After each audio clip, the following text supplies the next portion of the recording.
Anabas, കല്ലടമുട്ടി, കല്ലമുട്ടി, കാറൂപ്പ് എന്നൊക്കെ പറയുന്ന മീനാണ്. വെട്ടാൻ ഇച്ചിരി പണിയുണ്ട്, പക്ഷെ ഫ്രൈ ചെയ്താൽ നല്ല ടേസ്റ്റ് ഉള്ള മീനാണ് ഇത്.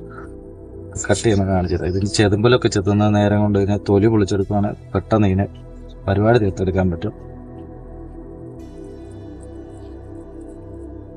കൈ പിടിക്കുമ്പോൾ ഒരു തെന്നലുണ്ട്. തെന്നൽ ഒഴിവാക്കാനായിട്ട് ഏറ്റവും ഈസി ആയിട്ടൊരു മാർഗം പറയാം. ആട്ടാപ്പൊടി അങ്ങനെയുള്ള എന്തെങ്കിലും പൊടി ഉണ്ടെങ്കിൽ നല്ലപോലെ ഇതിനെ ഒന്ന് മുക്കിയെടുക്കുക. ഇല്ലെങ്കിൽ ചാരമാണേലും മതി. ചാരം ഇപ്പോൾ ഇല്ലാത്തതുകൊണ്ടാണ് ഈ ആട്ടാപ്പൊടി എന്ന് പറയുന്നത്. അതിട്ട് ഒന്ന് ഇതിനെ മുക്കി പിടിച്ചു കഴിഞ്ഞാൽ തെന്നത്തില്ല. അല്ല പിന്നെ ഒരു പേപ്പറൊക്കെ കൂട്ടിപ്പിടിക്കുന്നവരും.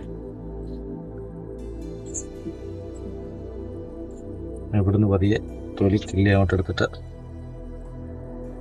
ഒറ്റ വരെ പിടിച്ചാൽ മതി. ഒരു പേപ്പറോടെ കൂട്ടിപ്പിടിച്ചിട്ട് വലിച്ചങ്ങോട്ടെടുക്കുക.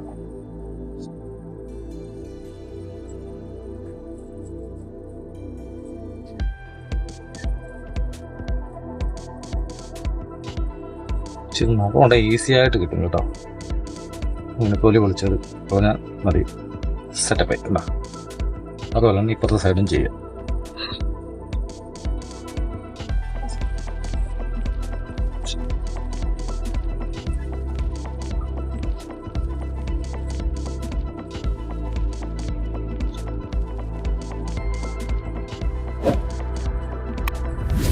ഇത്രയുള്ള പരിപാടി.